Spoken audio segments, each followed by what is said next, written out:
women in their 40s is the most unhappiest age group out there. So I saw a TikTok the other day from a woman who had just hit her 40s and she feels like she has become invisible since doing that. It would be really nice to have a date on a Friday night, but dating is so hard. The reality remains unchanged. Trying to date for women over 50 is nearly impossible.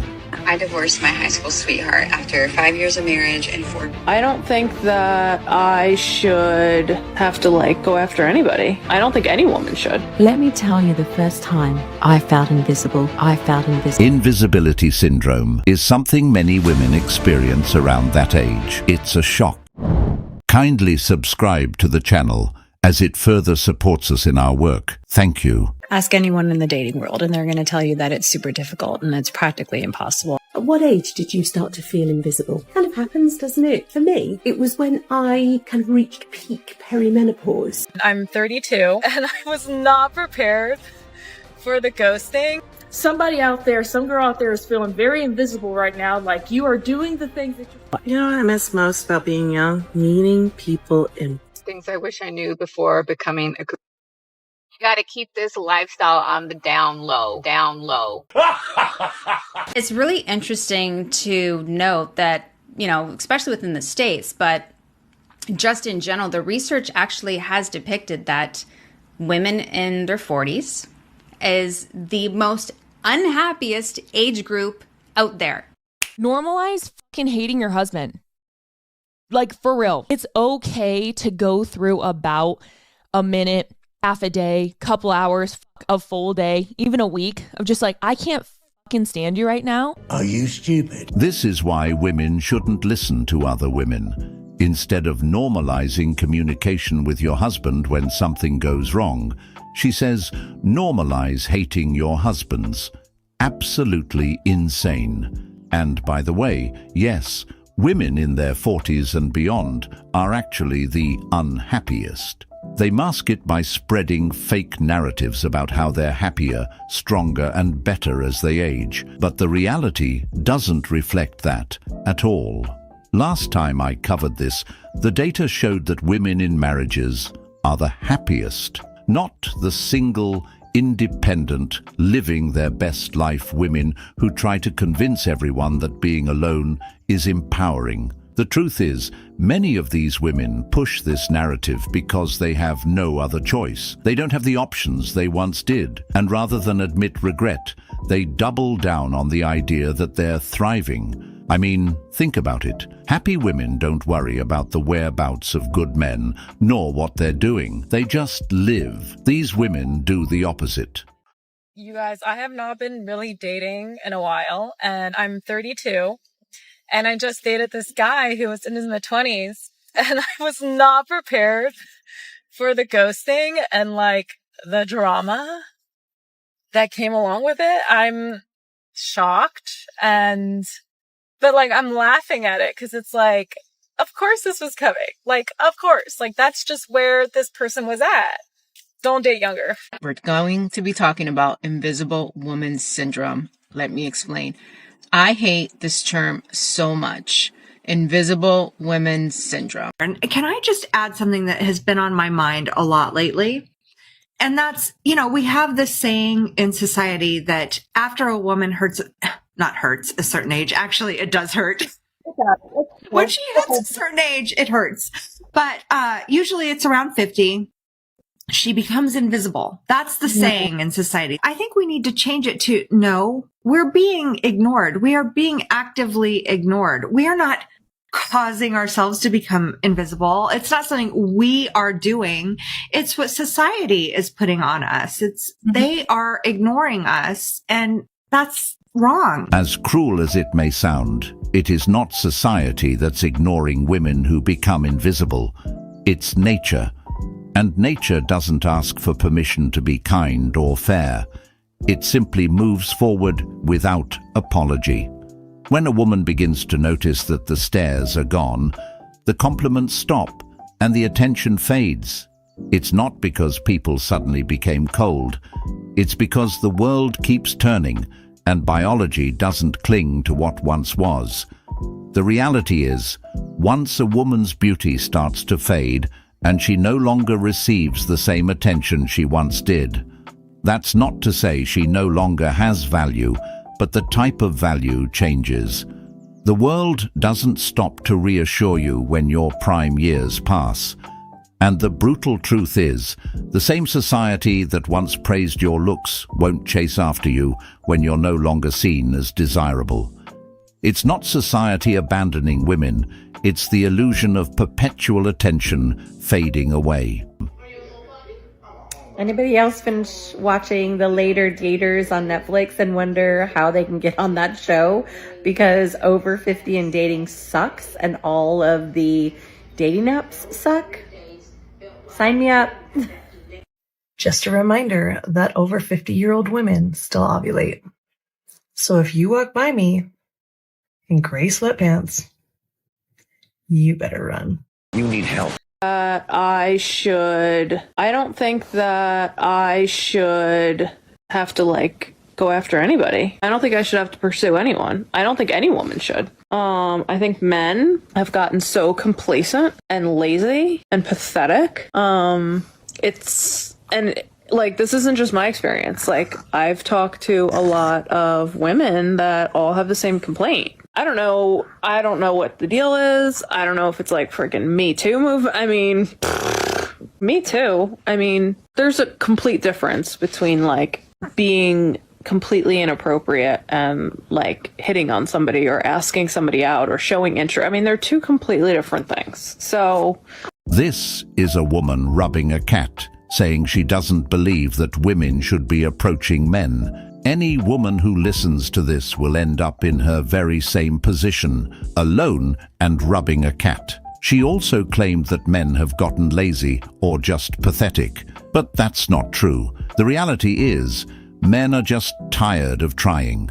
For years, men have been the ones putting in all the effort, approaching, planning, paying, proving themselves, only to be met with rejection, entitlement, and attitudes that make dating feel more like a chore than something enjoyable. The thing is, when women actually learn to put in effort, when they understand the concept of reciprocation and realize that relationships are mutual, that's when things will start to shift. A man isn't going to chase forever, especially when he's only met with indifference or arrogance. Women who cling to this "men should always approach" mindset are setting themselves up for failure. The dating market isn't what it used to be. Men aren't desperate.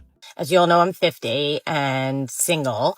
So I'm actually going on a date today with somebody that I've been talking to. The dating life at 50 is strange, and especially when you haven't dated in a billion years. We've been getting along, but time will tell. Things I wish I knew before becoming a group.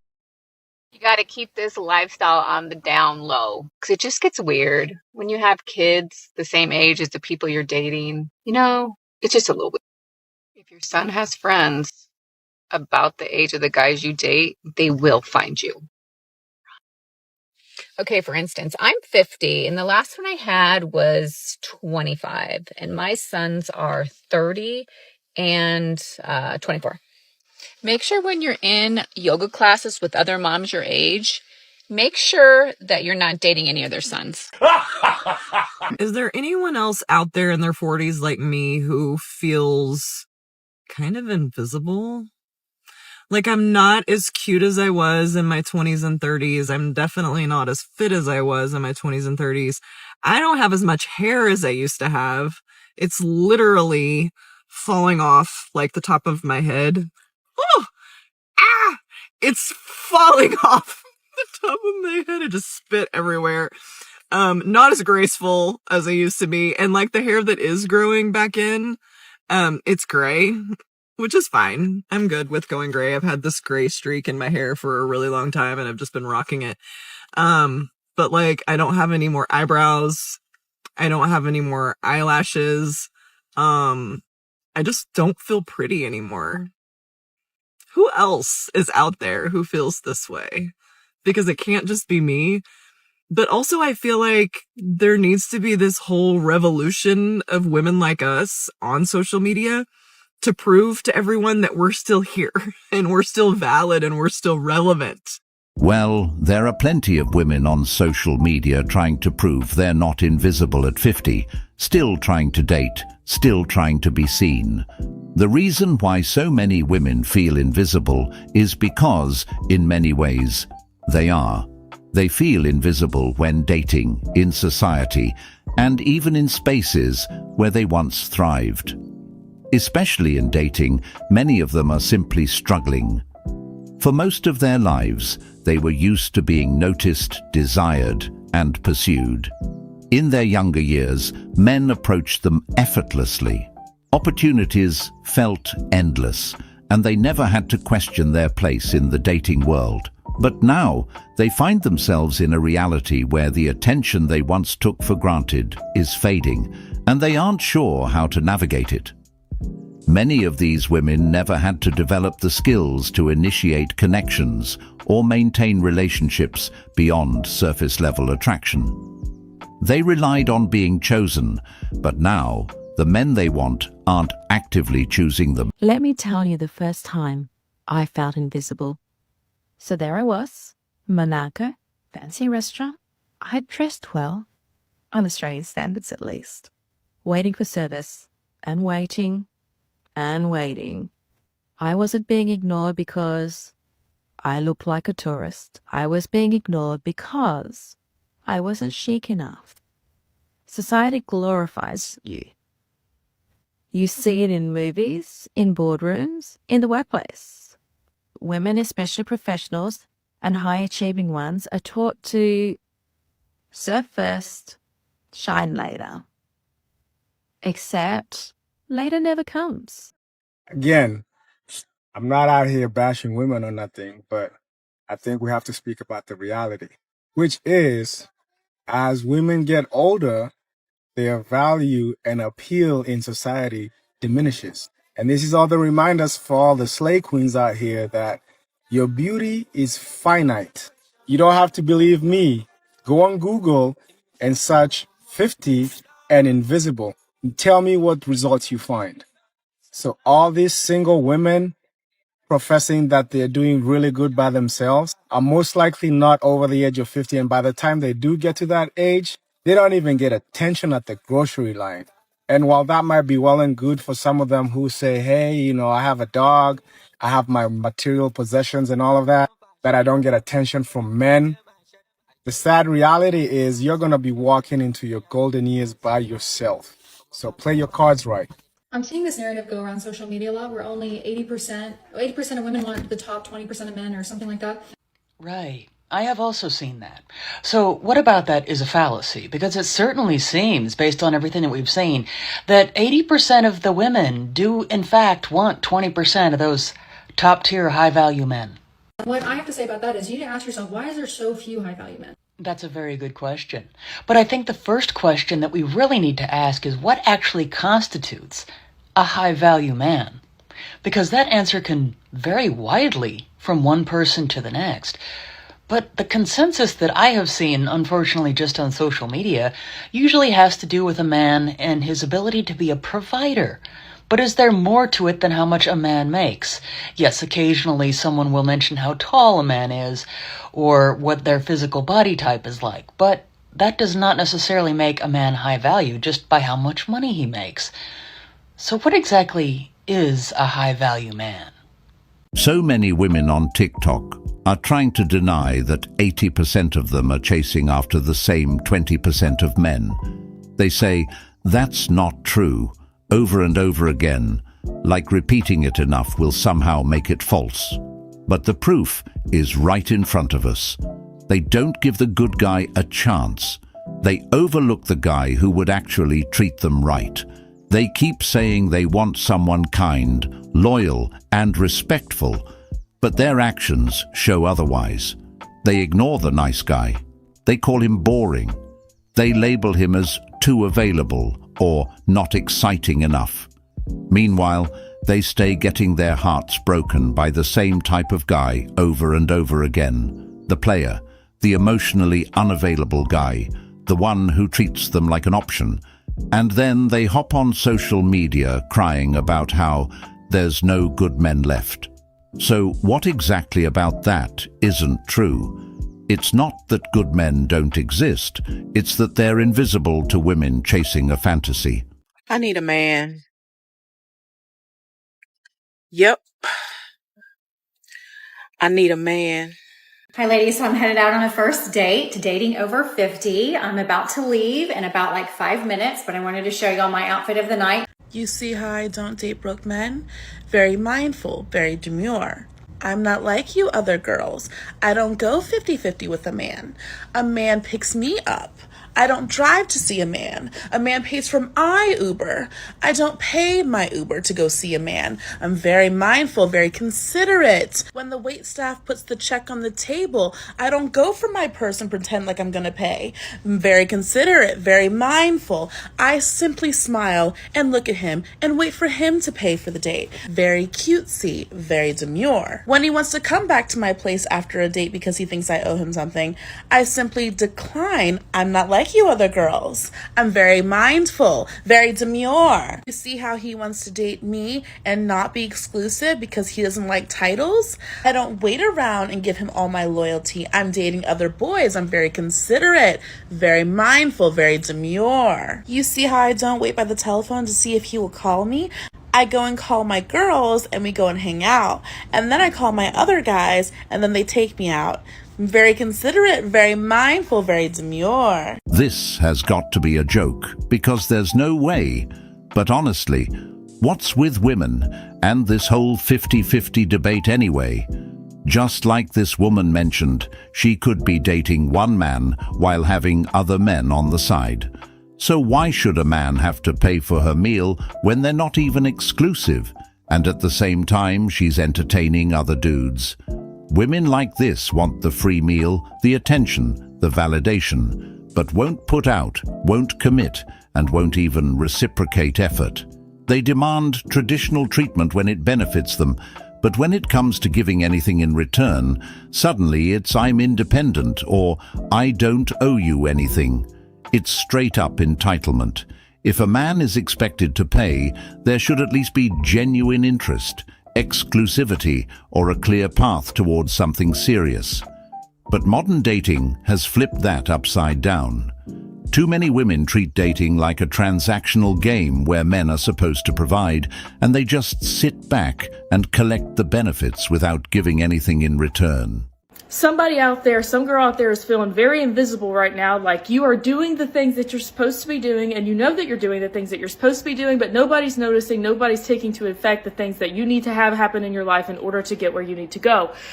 You are seen, you are heard. Know that. God sees you, God hears your cries for help, God knows what you're going through. Understand that His ways are not your ways, and sure enough, you're going to see why you had to wait.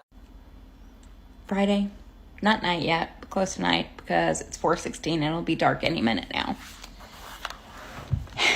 It would be really nice to have a date on a Friday night, but dating is so hard. I think I would say at my age, but I don't even think it's just at my age. I think it's probably at every age.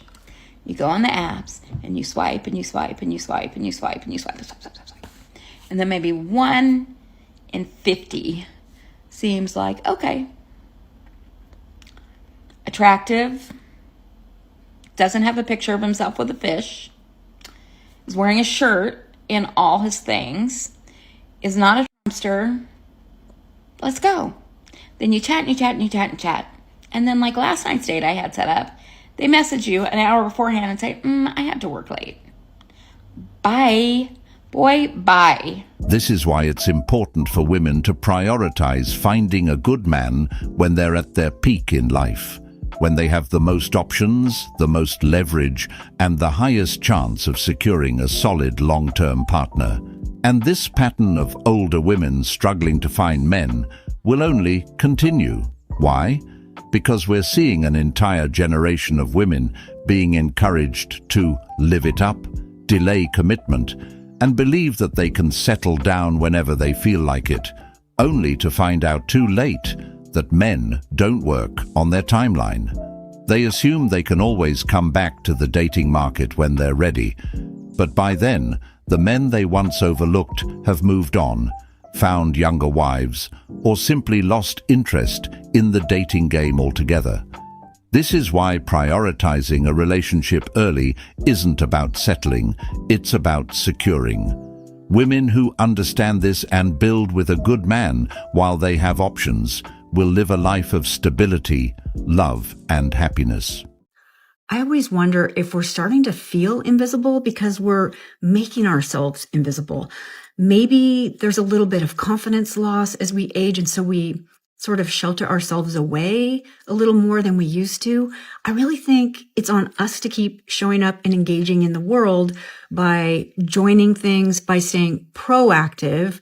As much as I wish people would be calling me every day and knocking at my door, I know that I have to do outreach too, to just stay engaged socially, to keep working, to stay relevant. I think I'm starting to realize that that's on us. 60 things that are great about being 60. Number 16, invisibility. Now, I know what you're thinking. What's great about that? Having people ignore you or just not even see that you're there.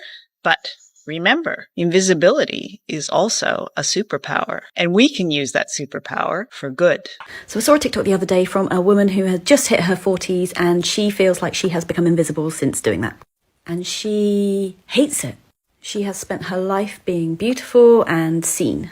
Now, here's the thing. I look at this video and I see this woman and I think she is still utterly beautiful. But this is her own perception. And maybe compared to the 20-year-olds or 30-year-olds, she's not got as much attention as she has always had. Now, I'm finding the same thing and loving it. I love the freedom of not having to care about what anyone else thinks. I want to become invisible. I don't want any male attention or female. I want to do things for me. I'm wearing the jewellery I want to wear. I'm wearing the hats that I want to wear. The clothing. I am buying things as a newly single woman in my house for me that I love, and I don't care what anyone else thinks. So I would say if you are starting to feel like you're in your 40s, you're invisible, embrace it. You can do whatever the hell you want without worrying about what anyone else thinks. First of all, this is cope. You could have already done those things. Find yourself, live for you, while you were in your 20s, 30s and beyond. You didn't need to be older to do that. Now suddenly it's all about doing it for yourself. That's not empowerment. That's adjusting to a new reality where the attention is gone. I get it. Many women are trying to find ways to deal with becoming invisible. But let's not pretend this would have been their response if they were still being chased, complimented, and worshipped. It's too easy now to say, I don't want any attention anymore, when the truth is, the attention already left. Women don't just wake up one day wanting to be low-key and free-spirited. That shift comes when the stares stop, when the compliments dry up, when men no longer look at them the way they used to. That's when the narrative changes from I'm desired to I don't need to be desired. I have to get this off my chest because I was supposed to have a date tonight. Have not heard from the dude. So I'm pretty sure I'm getting ghosted, which is a trigger for me right now. But the amount of men who fucking ghost you nowadays when you're dating in your 40s, ridiculous. Like, I don't understand it. I don't understand it how you could be disrespectful to people. Like, recently I was talking to somebody and I was solely focusing on them. Like, we were hitting it off, whatever. So what did I do?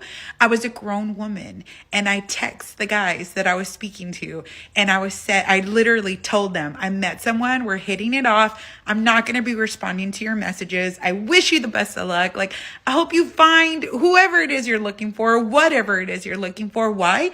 Because I'm fucking grown and I respect people. Like, I don't understand how men can't reciprocate that. Like, be grown, be fucking grown and respect a woman. Damn. Feeling invisible after 40? Are you making this mistake? So one of the most common statements I hear from my clients is that they instantly felt invisible when they turned 40. Like they woke up the next day and they felt like society had turned their back on them. So firstly, let me say yes, Ageism definitely exists. No one is denying that. But does that mean that we sit back and let the pain of invisibility consume us for the rest of our lives? No. The biggest mistake I see women in their 40s make that contributes and exacerbates that feeling of being invisible and ignored is that they are looking externally for validation. Well, I will agree. The reason some of these women feel invisible and ignored is because at the core of it, they were chasing validation. Not necessarily on purpose, but it became part of their identity. They were used to compliments. They were used to attention. They were used to men being all over them, offering them the world just for existing. And now they find themselves in a reality where that constant validation is no longer there, and they're being forced to adjust. It's not just about missing the attention, it's about no longer feeling seen. And for a woman who spent years being told she was beautiful, desirable, the center of every room, that silence is loud. It messes with the self-worth. Because for so long, their value felt tied to how others responded to them, especially men. Now, they're learning to live without it, learning to exist without the flirty glances, the free drinks, the endless DMS. And it's a hard pill to swallow, because no one ever told them that the attention has an expiration date, and that when it fades, the world keeps moving without you. At what age did you start to feel invisible? Kind of happens, doesn't it? You know, for me, it was when I kind of reached peak perimenopause, and you have that sudden realization that you've probably just had your last period. And you wake up and you see a few more lines on the face and you see a few more greys in your hair, and you just don't feel the same, and you feel a bit rubbish most of the time. I divorced my high school sweetheart after 5 years of marriage and 4 babies, and I recently started dating. And let me tell you something that I've noticed we do. Myself and several of my friends have gotten out of either marriages or long-term relationships that were abusive, either physically, emotionally, verbally, toxic. Maybe the partner didn't hold their weight, whatever. I'm not just speaking to my experience. And I've noticed something, that we start dating and we meet someone and they're doing the bare minimum and we think it's everything. This is another narrative that's just getting old. Like, how the f*** does it take you 5 years, but not only 5 years, okay, you're kind of dumb, you're naive, you don't know any better, but 4 children? So he was toxic and abusive and all of these things for 5 years, and you still decided to pop out 4 children with him. Like, make that make sense. Like, is it one of those situations where you think that a baby is going to make the relationship better? But then what gets me is you literally tell on yourselves, because then you say you have a bunch of friends that are going through the same thing or have been through the same thing. And what do you think that is? Y'all are in each other's ears talking about how miserable y'all are. One person will say, oh, my husband's manipulative. So what does that do? You start to think, oh, maybe my husband is manipulative too. So you start seeing him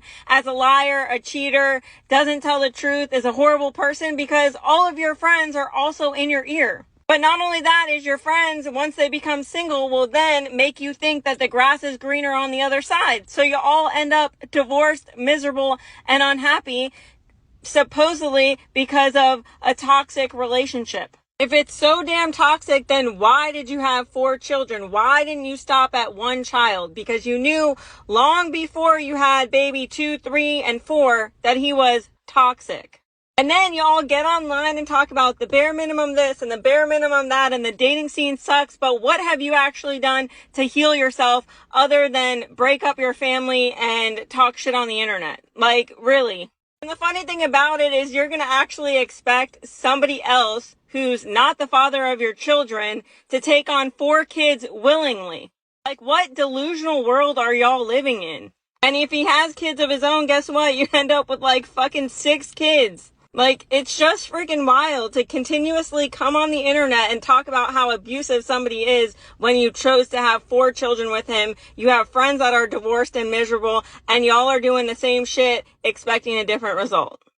Okay, bye. This is just another example of a woman who doesn't know how to take accountability. If the man was really abusive, why would you stay with him for 5 long years? And not only stay, but have 4 children by him? That doesn't add up. If the marriage was that horrible, if he was so toxic, so damaging, why didn't you leave sooner? Because the truth is, deep down, it wasn't all bad when it was convenient. When the bills were being paid, when the lifestyle was comfortable, when things were manageable, she stayed. She tolerated it. She accepted it. But now that it's over, suddenly he was the villain the whole time. Suddenly, it was a nightmare from day one. That's not just dishonest. It's rewriting history to avoid responsibility for her own choices. No one's saying bad relationships don't exist. But what we're seeing more and more is women trying to paint themselves as victims in situations where they had agency, they had power, they had choices. And they chose to stay, chose to keep having kids, chose to keep the cycle going. And now that things didn't go their way, they want to shift all the blame to the man. So I've been single since February, and before that I've been in a relationship consecutively or like almost overlapping, but not cheating, but like right after, for the past like 4 or 5 years. And now I've been single for 7 months, 7 or 8 months, which is crazy to me. And I kind of never worried about it. Like, I never worried about having a partner or anything. Like, I always found people that I really enjoyed and liked. And after this last one, because now this is my first time dating with an OF, and it's so different. Like, I would have never anticipated how different it is. And I'm getting so tired. I'm like, I don't really want to try anymore. Like, it's fine. It's just like exhausting. And it's like always the same. And like no one looks at you for you. Hey, TikTok family.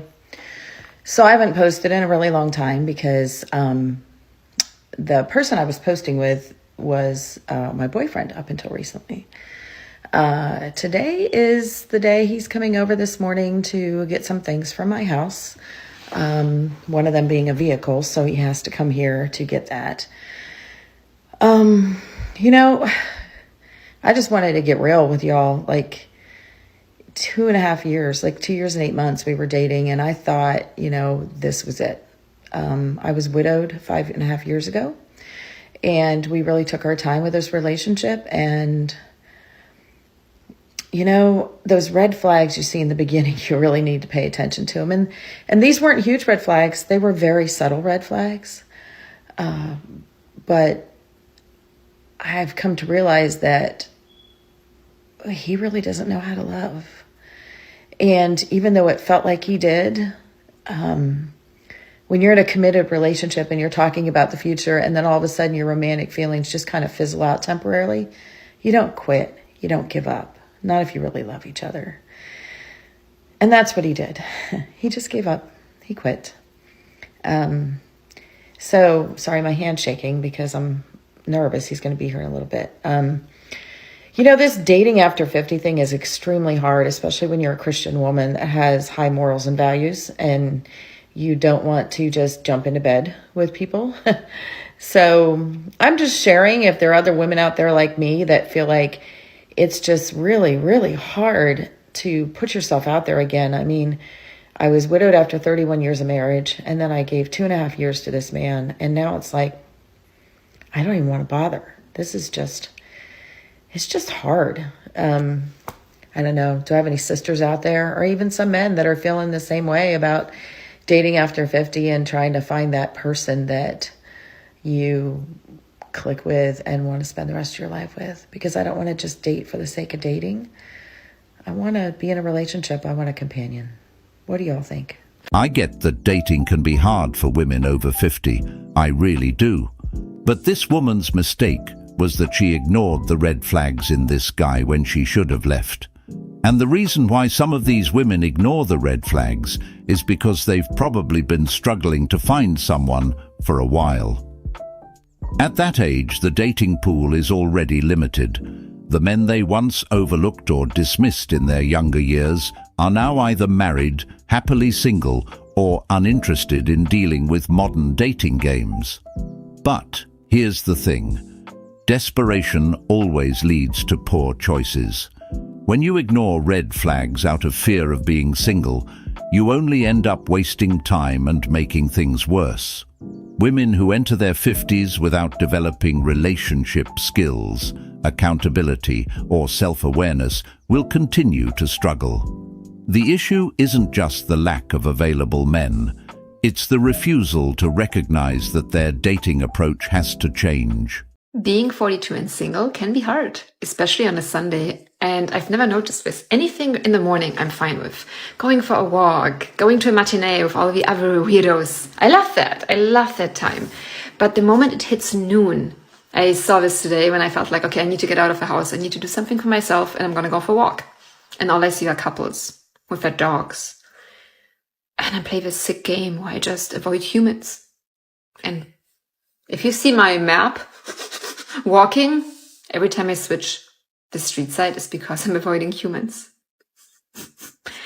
It's almost like brunch time is over and you're just supposed to be with people. Otherwise you're this lone loser and it reminds you that you don't have anybody to share your life with. And yes, I could technically make plans, do something with friends, but sometimes you do want to have that significant other.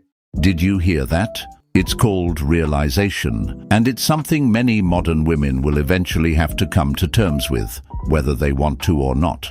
What this woman is realizing, at 42, single, and a self-proclaimed loner, is the true importance of a relationship. This is her dating journey at 42. She mentions she avoids humans, not because she hates people, but because everywhere she looks, all she sees are couples. What she's really saying is, it's hard to be around what you secretly long for but can't seem to find. This dating life right here is exactly where many single, independent women will find themselves. Single at 40, maybe even 45, looking back and quietly wishing they had made better choices, wishing they hadn't pushed away the good men, wishing they hadn't spent their prime years. Dating at this stage isn't glamorous. It's exhausting. The pool is smaller, the intentions are unclear, and the emotional scars from years of failed situationships, casual flings, and broken trust linger.